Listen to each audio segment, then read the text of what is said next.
Well, morning, fellow zombies. Are we alive yet? Are we awake yet? It's 9:33 in the morning, Pacific Standard Time. It's still the 28th of July, 2023, and yes, I did have a few hours of sleep for right now. There's a zombie out here that we were Gen Z, emotionally screwed up and sleep deprived. Zombie, zombie, zombie. All right, we're responding to stories that happened this past week concerning about. Do I have to mention about the damn thing? UFOs. Now, granted, the House of Congress decided to waste more taxpayer money on this damn topic that keeps popping its ugly head every so often, just for publicity purposes. And you get three experts on here saying, "Oh yes, we know that there's things out there, there's government conspiracies, and they're hiding about." You know how long this damn thing's been going on? For God knows, decades. Come on. We even had the Air Force trying to discredit the whole damn thing by doing Project Blue Book. Research it, Google it, it's out there. They even made a television show to mock the whole damn thing back in the mid to late 70s on that one called Project Blue Book. Air Force, in its lackluster investigations back in the 60s, were trying to convince the public there are no such things as UFOs. And they got done so much of a good job about it. The general public is saying, okay, well, maybe there's no UFOs. However, we still have evidence, and we still have Roswell, New Mexico, still celebrating it. And now you got three guys coming out of here saying, "Well, we seen the project. We seen the project. We got to tell it to the people left and right." I keep looking at the data and I'm thinking, you got to be kidding me. Give me a break. But it's done this and it's done that. I am not a physicist, but as I understand about physics at this point over here, we have certain laws of aerodynamics. We have laws of things that we've already discovered concerning about gravity, about gravitational wakes, concerning about atmospheric conditions. When you're going to be turning something in an atmosphere, it usually leaves a wake. It doesn't leave no wake. Even with a ship that may be energy shielded, even that would have been vibrating in the atmosphere, and that would have caused an atmospheric wake right there. As for anti-gravitational forces, I don't know, maybe, but you're still dealing with a gaseous entity, and these things leave a wake. So every time there's been a ship out there trying to do all this aerodynamic stuff over here, I'm like, you guys got to be tracking the damn wakes. If it's legitimate, if it's there or not. People say, it's silent. Well, there may have been craft out there have engineered, who've had have engineering to the point where they can barely hear it. Was it a loud humming or throbbing, was it? Did they actually land down and actually left any impressions on the ground? And if it was going to be hovering, the compression of the of the force field would have been pushing down on the ground, leaving some kind of depression if it was extended far enough, or even as a landing pattern would have been some kind of dust up. You just don't put something dropping it down without leaving kind of a wake. This is physics, and yet we're listening to morons. If they actually did have alien bodies out there for decades at this point over here, still analyzing them, okay, fine, be that way. What does it have to do with the general public? Is it going to be a threat to us or not? And scaring the living crap out of us saying, well, they're out there, they're out there. And I'm going to put this as a challenge on YouTube. And I hope to God that these aliens listen to this damn shit. Because if they are monitoring, leave us the fuck alone.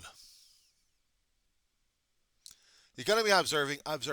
Don't get freaking close to the natives. We have a tendency of going insane at this point. We've got too many people going with conspiracy theories left and right that they believe you guys don't exist. And if you do exist, if you aliens do exist, then you're going to have to find some way to get communications with us instead of being used as chop shop bait. And then they have all these people saying, well, we've seen it. Yeah, well, you don't leave any traces of it. You want to be paranoid about it with your damn alien science over here. Wouldn't it be better just to scare living crap out of us? by jamming every form of electromagnetic communications we have in all the spectrums that we're using right now. Just give us a sign that you actually exist instead of doing this convert bullshit. You're so scared of us humans at this point over here that you're causing more and more issues. So if you do exist, prove it to us. Prove it to us. You got our messages out there. But the problem is the messages are generally sent from scientists, not from the people who are paranoid like crazy, waiting to shoot things down with missiles and rockets, and waiting to kill each other at a moment's notice. If you've been studying us humans, you notice that we are full of contradictions. We love space, and we're afraid of it so much we're willing to blow things up. We want to explore the cosmos, and yet we bring our fears and paranoia and our terror of the unknown out into it. We have scientists and we have test pilots and astronauts going outside Earth's atmosphere. At least you could have visited the International Space Station. Those hulking things floating around, if you can actually get past the damn satellites. And if you actually did get past the satellites, were you using a cloaking device? Because we do have cameras on these damn things, and we do have things pointing down on the Earth, but we also have telescopes pointing outwards into space. See, if you're going to be making a public presentation, get our attention. I mean, all these damn hearings that we haven't heard in Congress of people still saying, well, I've been in a program. Well, good for you. How the hell is it going to affect me right now? Except you're wasting my tax dollars right now. Yes, I wear a shirt, a Star Trek shirt, a Star Trek political shirt. Yes, Star Trek was supposed to be celebrating, excuse me, life forms out there, infinite diversity and infinite combinations. Yes, a nice, good enlightenment situations over here, and except that we keep screwing it up instead of looking out there with a lot of hope, we bring up a lot of negativity. I'll give you another thing here, aliens. Look at our film history. Look at the book history that we have. All of our literacy, all of our media that we have in the different mediums that are indicating what our level of intelligence is, what our fear, what our paranoia, what our hopes and dreams are at this point over here. What if you might understand something, if you are intelligent out there, that there's got to be some way for you to send a communication through our electronics one way or another and say, don't be afraid. We're just keeping an eye on you. We'll keep our distance. And leave it at that. But no, we got to have these flying things flying through out of the air and scaring the living crap out of people. And your laws of physics are scaring the hell out of people too, because knowing the rudimentary laws of physics a little bit as I know it, we're screwed. Because I understand a little bit about physics. Not much. Just only a little bit of principles. I know if you're going to be going through the air, you are leaving a trail. You are leaving a trail through the gases. Your ships flying through, trying to use as much, trying to diminish the wind dynamics, but you still have it there. You fly above the oceans, and if there's enough force being generated in front of your ship to maintain a lift above the waves. I know the waves are erratic, but they can also show a wake. Our jets do that on a constant basis. Unless, of course, you're going to be flying as slow as our prop jobs and not leaving as much of a trail. But if you're going that fast above it and not leaving a wake behind, maybe you do have some kind of suppression equipment on board your ships that'll be breaking the laws of physics at this point over here, as we know it. And then with our own insane minds, I'll call it, we're thinking about different things left and right. We're thinking about, oh my God, they're aliens because they're not doing this and doing that. And I'm thinking to myself, no, it's just, I don't know what it is because it ain't aliens. They would know better. If they had studied human beings long enough, why continue the damned ships in the first place? Why continue the damn scout jobs? Just to see how primitive we were? All you had to do is just keep turning your damn telescopes down on us and keep listening to the broadcasts. And tie into all of our electronic libraries. Download everything you can. Unless, of course, you're going to be needing to talk to somebody about it. Pick a representative or two, get them brainwashed enough, or get them modified, or have him or her learn what's going on. Hell, maybe you're talking to the animal and creatures. That's something right there. Maybe they would have a little bit more sensitivity to it, or maybe you're trying to communicate with the aquatic life, ones with the larger brains than humans. Maybe they would have an answer. But we still haven't been able to decipher any of the fish languages left and right. The last thing we're doing is using them for human consumption one way or another. We're not exactly using them for communication purposes. You understand that. But this, to a lot of science fiction fans, would represent that, yes, we understand that there is infinite diversity and infinite combinations. I'm saying be careful, you schmucks. And it's a Yiddish term. Look it up on Google. And I'm calling you that way because of your visitations here. If you're going to jam. Pick someone who's using communications. I mean, we got cell phones all over the damn place. Problem is, you would have to localize that particular person right there and target him and follow him for a while, or her. If you're really going to be doing an a xenoanthropologist's dream here, study the humans as if they're lab rats. And one thing we don't like being is lab rats. The problem is, we do the same damn thing. They're all lab rats, and they don't like us either. So you have to understand that aspect of us. It's called long-term observation and monitoring. You don't get close with the damn natives or with the animals. Unless, of course, you're going to be guaranteeing absolutely no way in hell you're going to be tracked by our radar systems, by whatever things we can track you with. And keep in mind, we're open, we're paranoid. The scientists are trying to be hopeful minded, but if they've been grown up with all the damn paranoia like the rest of us have, they would have a hell of a lot of skepticism. But they try to keep the optimism going. That's the thing. They're the ones that keep poking and probing, maneuvering the radio and optical scopes out there, both ground-based and above, just to see what the hell is out there. It would be the biggest coup. It would be the biggest thing, well above our petty bickering with each other of how politics are trying to kill each other left and right, how we're screwing up our weather conditions left and right. If you actually had any compassion about the human race and trying to save this worthless pieces of shit here,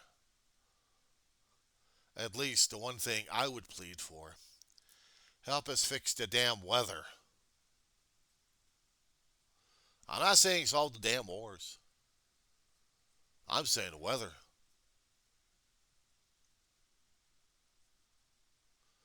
Because at this point, we're killing our planet. We're turning it into a different age that we're not going to be able to survive in for the next 50 years. Or maybe shorter time than that. And that's what scares me.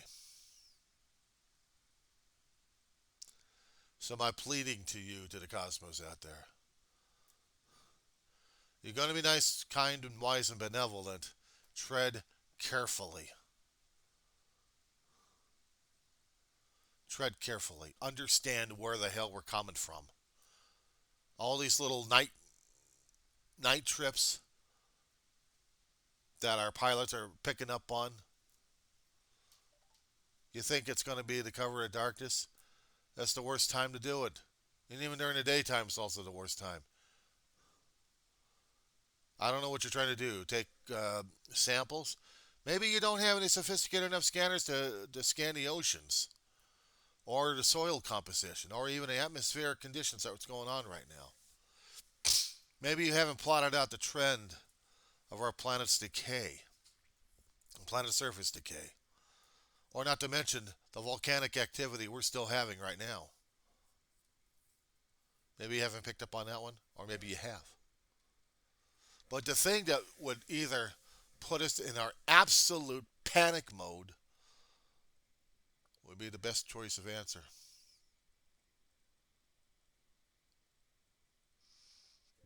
Be the best course of action. The ships are away from Earth, but you make the communication through our satellite systems. And you go through everybody at the same damn time.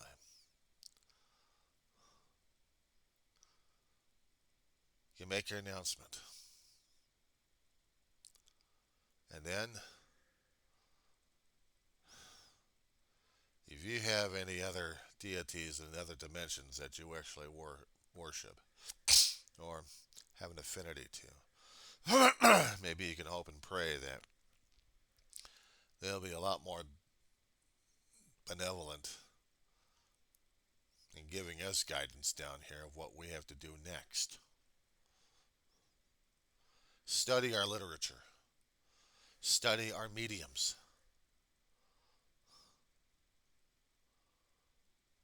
But do it in a safe distance. I'm not just talking about biological contamination. Shit, you guys would be dead meat with all the damn bugs we got going on right now. But if we're going to be turning into the fear and paranoia aisle at this point, we'll be looking to you either for savior or for immediate confirmation. We're going into Ragnarok, as it's called, or different terminologies. Doomsday.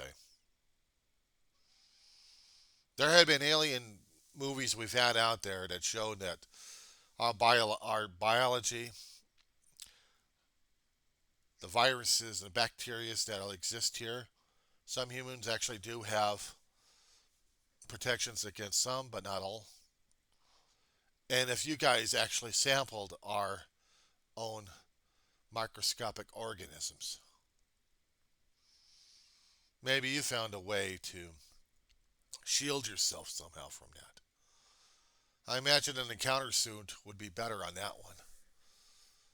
Because in dealing with the humans, your encounter suit better have some kind of deflective capability. Because we've got mortal weapons that can tear apart flesh. And we've got the fear and paranoia to use them. We use them on ourselves constantly. So my pleading to you aliens is tread lightly.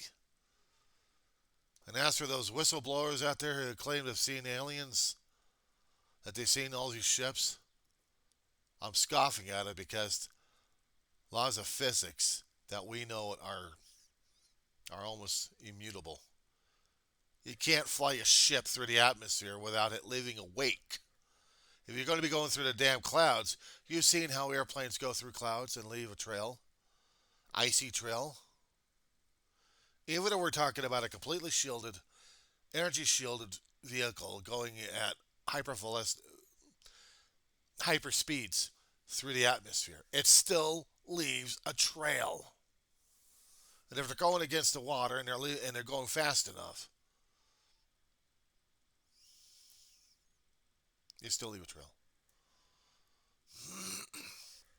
So yeah, all these whistleblowers I laugh at because I've heard these guys before. Not these specific three whistleblowers, but I've heard them before. So all I'm saying out there is we're not ready for the alien races yet. Because we're not even there yet to deal with their level. And if we live long enough and not try to kill ourselves, we may yet. If we are going to be helped by these benevolent creatures, the other thing we have to worry about is what kind of viruses and bacteria they carry that might contaminate our planet. I'm supposed to keep an open mind because I'm a sci fi fan, I'm a Star Trek fan. The problem is, I deal with it realistically at this point. We're dealing with the concept of space, and if we actually come across even fossilized forms of life, even microscopic, that's going to have to tell us a lot more what the cosmos is ready to scare the living crap out of us with. But we got no choice but to go out eventually as a species. Leave this damn planet, live in spam in the cans, live on different alien planets, and expand our humanity across the stars without leaving too much scars everywhere. So yeah, I'm ranting and raving about this one here, only because I realize more what's at stake than what they keep talking about. Maybe it is fear, maybe it's paranoia, or maybe it's just waking up to realities right now. A lot more. And I don't want to even go into conspiracy theories of telling people what the hell to think about, but I'm worried. Yeah, I'm worried.